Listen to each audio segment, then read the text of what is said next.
Salah satunya tentu membahas mengenai fatwa untuk yang diminta oleh Mabes Polri, ya, yaitu berkaitan dengan penyimpangan dan sesatnya di mana.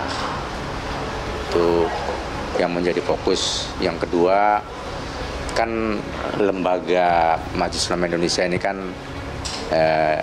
digugat ya oleh siapa namanya, Panji Gumilang ya. Sifat dari fatwa itu kan baik dimohon atau tidak dimohon, itu kan merupakan pegangan atau anjuran atau nasihat bagi umat Islam ya, bagi umat untuk sebagai pedoman bagi yang mengikuti kan gitu loh. Jadi apalagi diminta kan, kita posisinya diminta sejak hampir 10 hari yang lalu ya, sudah dimintakan dan tim bekerja dengan penuh hati-hati ya untuk bisa merangkum fatwa itu. Al-Zaitun itu harus betul-betul diselesaikan secara tuntas berdasar koridor hukum dan urgensi serta masalah yang objektif terjadi.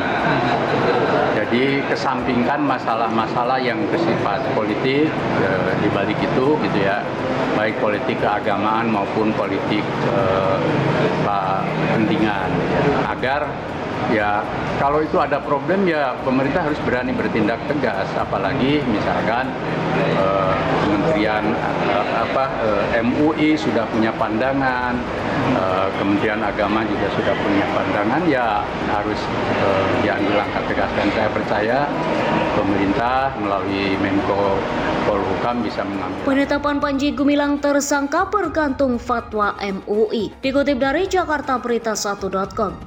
Bareskrim Polri menunggu fatwa Majelis Ulama Indonesia atau MUI sebagai petunjuk untuk menetapkan tersangka di kasus dugaan penistaan agama pemimpin pondok pesantren Al-Zaitun Panji Gumilang terkait kasus dugaan penistaan agama. Kita menunggu fatwa MUI yang merupakan petunjuk, kata Karopenmas Divisi Humas Polri Brigjen Ahmad Ramadan kepada wartawan di RSPAD Gatot Subroto Jakarta Pusat Kamis 13 Juli 2023. Dikatakan Ramadan alat bukti itu ada 5 sesuai pasal 183 dan 184 KUHP tentang alat bukti, seperti keterangan saksi, keterangan ahli, surat petunjuk, dan keterangan terdakwa. Kemudian menurut Ramadan untuk menetapkan seseorang sebagai tersangka cukup 2 alat bukti dengan syarat kasus tersebut telah naik ke tahap penyidikan atau penyidik telah mengantongi unsur pidana. Jadi bila ada tambahan menguatkan penyidikan untuk menetapkan seseorang sebagai tersangka, ucapnya. Sebelumnya kasus yang menjerat pimpinan pondok pesantren Al-Zaitun Panji Gumilang